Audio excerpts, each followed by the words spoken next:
नम्र निवेदन। तमेव माता च पिता त्रमेव, त्रमेव बंधु सखा त्रमेव, त्रमेव विद्या तृणं त्रमेव, त्रमेव सर्वं मम देव देव।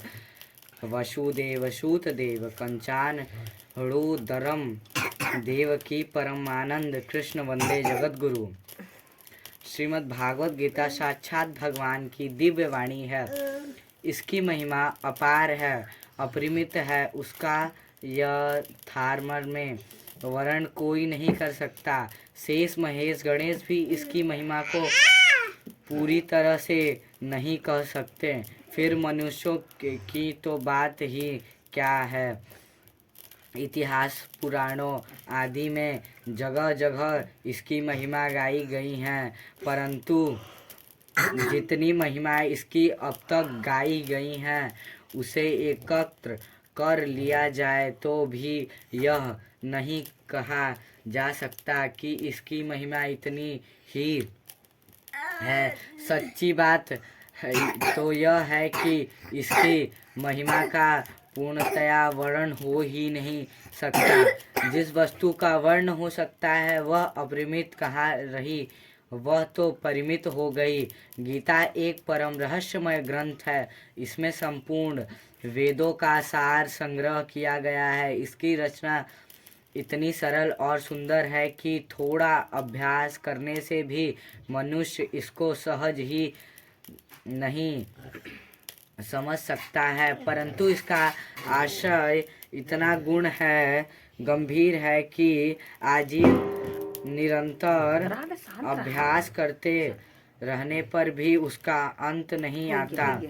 प्रतिदिन नए नए भाव उत्पन्न होते हैं रहते हैं, इससे वह सदा नवीन ही बना रहता है एवं एकाग्रचित होकर श्रद्धा भक्ति सहित विचार करने से इसके पद पद में परम रहस्य भरा हुआ प्रत्यक्ष प्रतीत होता है। भगवान के गुण प्रभाव स्वरूप तत्व रहस्य और उपासना का तथा कर्म एवं ज्ञान का वर्णन जिस प्रकार इस गीता शास्त्र में किया गया है वैसा अन्य ग्रंथों में एक साथ मिलना कठिन है।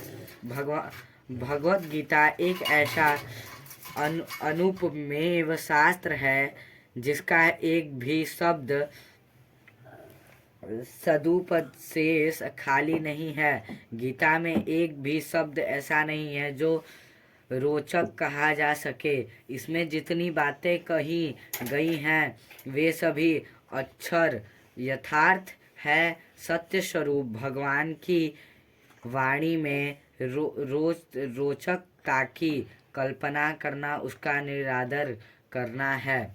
गीता सर्वशास्त्रीमयी है। गीता में सारे शास्त्रों का सार भरा हुआ है। इसे सारे शास्त्रों का खजाना कहें तो भी अत्युक्त न होगी। गीता का भली भांति ज्ञान हो जाने पर सब शास्त्रों का तात्विक ज्ञान अपने आप हो सकता है। उसके लिए अलग परिश्रम करने की आवश्यकता नहीं रहती। महाभारत में भी कहा है, सर्वशास्त्रमयी गीता भीष्म 63:12, परंतु इतना ही कहना पर्याप्त नहीं है क्योंकि सारे शास्त्रों की उत्पत्ति वेदों से हुई। वेदों का प्रकाश भगवान ब्रह्मा जी के मुख से हुआ और ब्रह्मा जी भगवान के नाभि कमल से उत्पन्न हुए। इस प्रकार शास्त्रों और भगवान के बीच में बहुत अधिक व्यवधान पड़ गया है, किंतु गीता को स्वयं भगवान के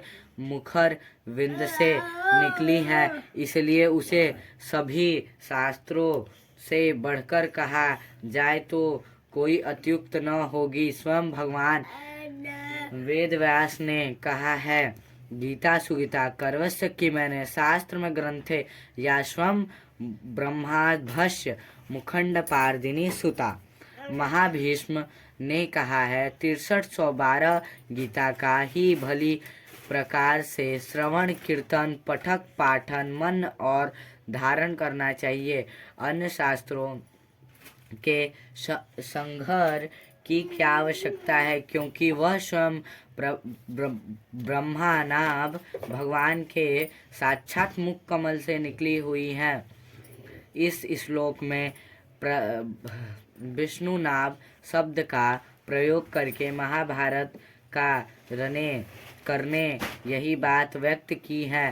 तात्पर्य यह है कि यह गीता उन्हीं भगवान के मुखमल से निकली है जिनके नाभि कमल से ब्रह्मा जी उत्पन्न हुए और ब्रह्मा जी के मुख से वेद प्रकट हुए, जो संपूर्ण शास्त्रों के मूल है।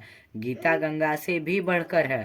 शास्त्रों में गंगा स्नान का फल मुक्ति बतलाया गया है, परंतु गंगा में स्नान करने वाला स्वयं मुक्त हो सकता है, वह दूसरों को तारने की सामर्थ्य नहीं रखता। किंतु गीता रूपी गंगा में गोते लगाने वाला स्वयं तो मुक्त होता ही है, वह दूसरों को भी तारने में समर्थ हो जाता है। गंगा तो भगवान के चरणों से उत्पन्न हुई हैं और गीता साक्षात भगवान नारायण के मुख्य विंदन से निकली हैं।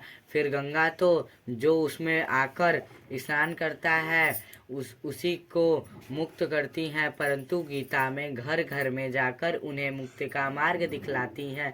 इन्हीं सब कारणों से गीता को गंगा स्नान बढ़कर कहते हैं। गंगा से भी बढ़कर कहते हैं। गीता गायत्री से भी बढ़कर है। गायत्री जप से मनुष्य की मुक्ति होती है, यह बात ठीक है, किंतु गायत्री जप करने वाला भी स्वयं गायत्री जप से मनुष्य मुक्ति होती है, यह बात ठीक है, किंतु गायत्री जप करने वाला भी स्वयं ही मुक्त होता है। पर गीता का अभ्यास करने वाला तो तरन तारन बन जाता है। जब मुक्त के दाता स्वयं भगवान ही उसके हो जाते हैं, तब मुक्ति की तो बात ही क्या है। मुक्ति उसकी चरण धूल में निवास करती है। मुक्ति का तो वह सत्र खोल देता है। गीता को हम स्वयं भगवान से भी बढ़कर कहते तो कोई अत्युक्त न होगी। भगवान ने स्वयं कहा है, गीतात्रेश्वर हे तिष्ठाठमी गीता में चौत्म गृहम गीता ज्ञान मुपाश्रित्र त्रिलोकानम पालयामहे वाराण पुराण। मैं गीता के आश्रम में रहता हूँ। गीता मेरा श्रेष्ठ घर है। गीता के ज्ञान का सहारा लेकर ही मैं तीनों लोकों का पालन करता हूँ। इसके सिवा गीता में ही भगवान मुकुंद से यह घोषणा करते हैं कि जो कोई मेरी इस गीता रूप आज्ञा का पालन करेगा वह निसंदेह मुक्त हो जाएगा। 31-32 यही नहीं, भगवान कहते हैं कि जो कोई इसका अध्ययन भी करेगा उसके द्वारा मैं ज्ञान से पूजित होऊंगा। जब गीता के अध्याय मात्र का इतना महात्म है, तब जो मनुष्य इसके उपदेशों का अनुसार अपना जीवन बना लेता है तो इसका रहस्य भक्तों को धारण कराता है और उनमें इसका विस्तार एवं प्रचार करता है। उसकी तो बात ही क्या है। उसके लिए तो भगवान कहते हैं कि वह मुझको अतिशत प्रिय है। वह भगवान को प्राणों से भी बढ़कर प्यारा होता है। यह भी कहा जाए तो कुछ अनुचित न होगा। भगवान अपने ऐसे भक्तों को अधीन बन जाते हैं। अच्छे पुरुषों में भी यह देखा जाता है कि उनमें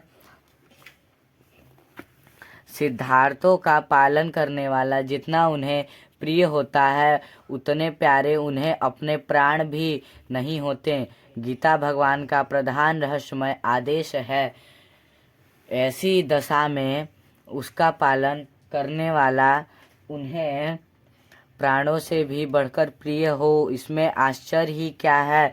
गीता भगवान का श्वास है, हृदय है और भगवान की वैडमयी मूर्ति है, जिसमें हृदय में, वाणी में, शरीर में तथा समस्त इंद्रियों में एवं उनकी क्रियाओं में गीता रम गई।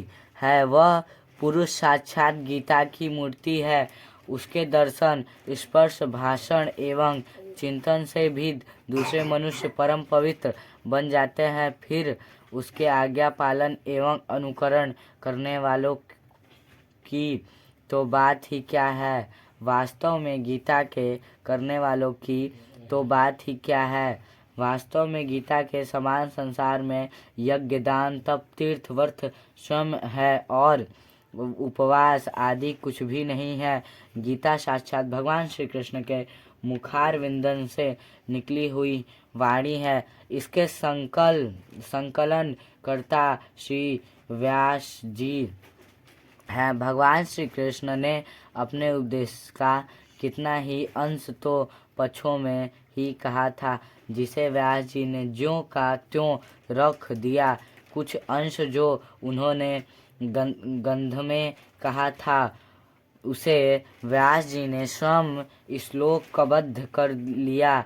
साथ ही अर्जुन, संजय एवं धृतराष्ट्र के वचनों का अपनी भाषा में श्लोकबद्ध कर लिया और इस 700 श्लोकों के पूरे ग्रंथों को उधार अध्याय में विभक्त करके महाभारत के अंदर मिला लिया, जो आज हमें इस रूप में उपलब्ध है।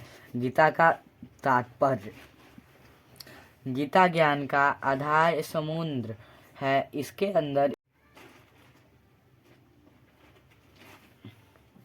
गीता का तात्पर्य गीता ज्ञान का अथाह समुद्र है। इसके अंदर ज्ञान का अनंत भंडार भरा पड़ा है। इसका तत्व समझाने में बड़े बड़े दिग्विजयी विद्वान और तत्व लोचक महामाओं की वाणी भी कुंठित हो जाती है, क्योंकि इसका पूर्ण रहस्य भगवान श्री कृष्ण ही जानते हैं।